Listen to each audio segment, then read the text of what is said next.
Hey, what's up, everybody? So we're gonna go through play two in this bunch offset scheme. This is also out of the Cincinnati Bengals playbook, and the play that we're gonna be looking at is PA dig fork. Okay, we're gonna run this against various base defenses here. We're gonna start with cover two man at a nickel normal. So what you want to do is you want to put your running back on a out route, put your tight end on a flat, and against man coverage here, you're really looking for the circle route across the middle of the field. Okay, he should be open. Now again, they're going to try and user that. They're going to try and take that away.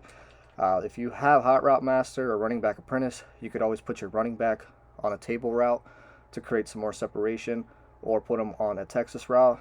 In this instance here, I do not have that since I'm not using a quarterback with hot route master. But the primary read in this setup is going to be the circle route. And then if you have a good receiver at the R1 spot, I'll show you here. It gets tight. It gets extremely tight to throw that. If you have set feet lead or gunslinger, you should be able to fit that in depending on which corner's out there. But the primary read really is circle. And again, if you have a good receiver at square, you could always do that there. This play is just I would say okay against man. It's primarily better against zone defense, but there are reads as you see against man, because man is tough to beat this year. It is the meta. All right, so that's how you're going to beat man with this play. Next, we're going to look at Tampa 2. This is stock, no zone adjustments. Same setup, out route the running back, and then flat route the tight end. And then the primary reads are simple. You're going to want to look for the flats, especially if they do not have any zone adjustments. Obviously, if they're playing hard flats or the zones are coming down, you're not going to want to hit these routes. The tight end, for whatever reason, is a little bit better in this play than the running back. You're going to need to make one person miss for the running back, but it is open, it is there, and it is possible to make him miss. Okay, and we'll see here. We'll go through it. If you have enough time, well, as you see, that's a bad pass. But if you have enough time, you can hit square. I'll try it again to see if I have time. Just give it some time here. I mean, he will be open across the middle of the field. Obviously, the user's more than likely going to be there, but that's how you're going to attack the cover two. You're going to want to hit the flats, and then you're going to want to look for the backbreaker route, the in route. If they hard flat, obviously if they hard flat, you'll see you have a high-low concept with the tight end and the receiver that's running the corner route. So if they do hard flat, that's going to be your read. You're still going to be able to hit square across the middle of the field, okay? And then you're going to look to there. If you see the tight end's covered, which obviously here he's not, but if he is, you're going to want to hit R1. He's going to be wide open against a cover two. The safety's not going to be able to get out there, okay? And then I really wouldn't suggest hitting the circle route in a cover two. You could try it, but again, it's probably not going to be there. It's a tight read because most of the time what people do with the cover two is they don't run it stock. They run a deep blue in the middle of the field. It could get open, but again, it's a little bit tighter. Okay, so that's how you're going to beat the cover two with this play. We're going to look at the stock cover three. And we'll also just run this out of nickel. So we'll run cover three sky and do the setup. And again, you're looking for the flats. They're going to be there all day against zone. All day. Unless they adjust their zones or they hard flat, which a lot of people will do. As you see here, all day, wide open. Okay. And then you could obviously hit the in route here against a cover three. They're going to have to use that to take that away. Or they're going to have to like man them up, do some cross manning, starting to get like a little bit advanced on defense in order to stop that. Other than that, the R1 route's a little bit tighter pass. You're not going to want to obviously throw that if they don't hard flat down. And you're going to want a quarterback with gunslinger, hot route, or set feet lead in order to fit this pass in. Herbert here, he does not have that.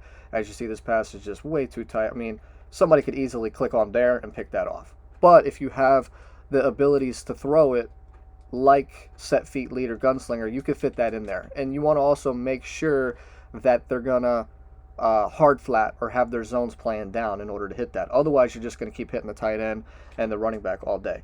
The circle route in this play, again, not really something you want to hit, but as you see, the square receiver is wide open against a cover three every single time. Okay? Every single time. I'll run it one more time here just to show you. Boom. I mean, he's wide open every time against a cover 3. They're going to have to take that away from you. And in order for them to do that, they're either going to have to use it or they're going to have to man him up with somebody. So that's going to take an extra player in coverage, and then other things are going to be open. They're going to have to hard flat or have their zone drop set to like 0 to stop these flats. And then when that happens, you're going to have the R1 route on the sideline. Okay, so that's how you're going to beat a cover 3. Let's go over a cover 4.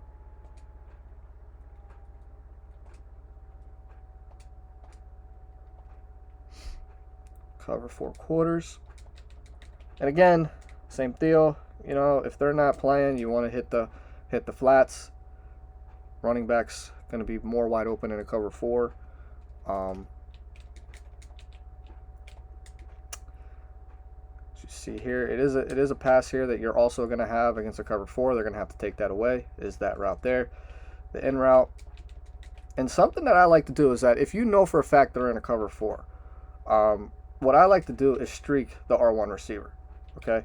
Now, it might not get open here, but as you see, there's separation. If you have a good quarterback in Mutt with Gunslinger and you have a fast receiver, that's a touchdown. That's a touchdown in Madden Ultimate Team because he splits the defender. It's tough to do it here, but as you see, we could try to fit it in. It's just not going to make it because I don't have set feet lead or the Gunslinger ability. That's how important those abilities are when it comes to passing. But that will be there against a cover 4. That's a bomb that right down the field all day. You got scary fast McLaren, anybody fast, Dante Culpepper, Brett Favre throwing the football. It's going to be wide open in a cover 4 deep. But other than that, you have the out routes, and of course you have the square route coming across the middle, as you see. Everything's going to be there except for the circle route. The circle route's more of a drawing the defenders back to open up these other things. And again, if you have a good quarterback, good receiver out there, a little bit faster, you can hit this all day. It'll be wide open. It's just unfortunate that in Ultimate Team, you almost have to have set feet lead or Gunslinger in order to complete this pass because they just make the windups, I guess, slower for whatever reason. But that's this play. It's a very good play, especially a very good play to mix in. Something else that I will say that is there is if somebody's using a safety a lot of the times, this is a great play to throw in there. And honestly, if you know for a fact that they're using a safety, another good way to run this play is exactly like this. Just put the tight end on a drag route, leave the play action, okay? And if they're using that deep free safety to where the circle route's going deep, a lot of the times you can hit them over the top, okay? Because they might bite down on the play action, or they may just be biting down the play that end route, and then you could just bomb them right over the top with the circle route, okay? But again, this is another good way that you could run this play. I don't personally like you leaving the play actions on all the time, but it's a very good play to mix in there as well.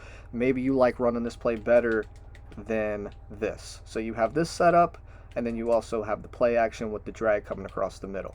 Okay, and again, if they're using a safety or anything like that, you could bomb them right over the top because they're most likely going to bite down. If they don't get back and play that circle route immediately, it's a touchdown. And again, you want Gunslinger, you want set feet lead for this example, but you'll have it all day.